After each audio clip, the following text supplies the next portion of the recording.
It's pretty chilly right here on Orange Beach, but as the sun starts to rise, it's going to get nice and warm and a great day for a walk. But I want to tell you a story about going to Branson, Missouri to go and preach on the kingdom of God. I was invited by pastors to do a 3-day meeting, Friday night, Saturday morning, Saturday afternoon, Saturday night, and Sunday morning, and then stop to eat dinner or lunch. So we went through the series and had some really great meetings, had packed house. They really went out their way to go and invite people, and it was really wonderful. So they asked me Saturday afternoon, what are we going to eat Sunday? And I said, well, I got a plan for that. I'm going to fix some good old gumbo. And they looked at me and said, we never eaten any gumbo. I said, well, this is going to be a treat. So after the services Saturday afternoon, I went to the grocery store and I bought $500 worth of groceries to fix gumbo with. And that night after the service, we went to the pastor's house and a bunch of ladies were there. I don't know, about 20, I guess. And they said, we had never fixed gumbo before. How do you do it? And I said, well, let me show you.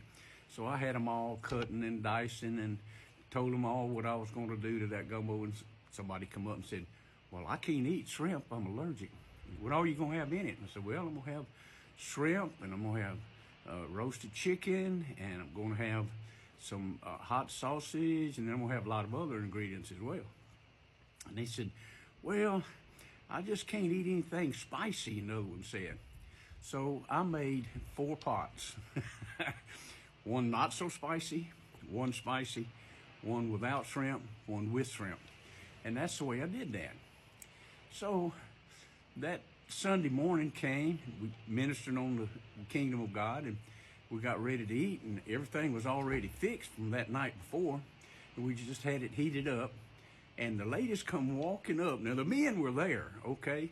But they were walking up real slow, and they said, how do you eat this? And I said, well, there's some rice right over here.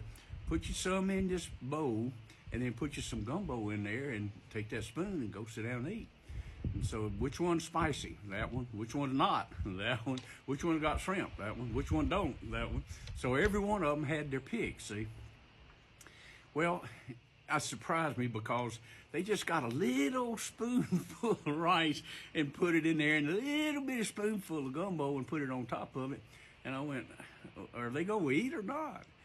So anyway, I watched them and they just kind of sipping. I was laughing. Anyway, they got through and they came back and said, man, that was good.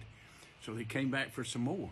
Next thing I know, those women were eating 2 and 3 helpings of that gumbo. Well, it was hilarious.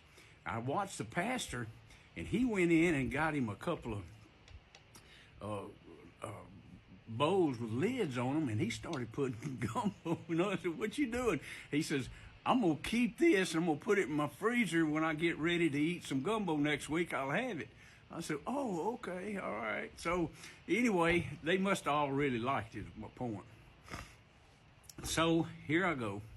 I have that done and I go home, and about a month later, the pastor called me back and he says, hey, when you coming back up here?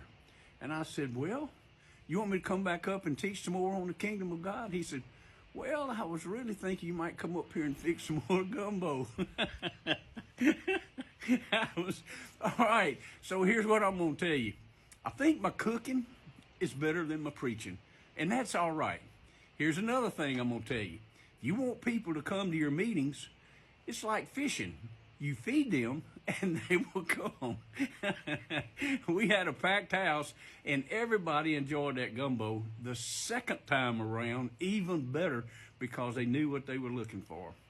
Well, you're evangelists out there, and you want to go bless some people, go buy you about $500 worth of groceries and make some gumbo.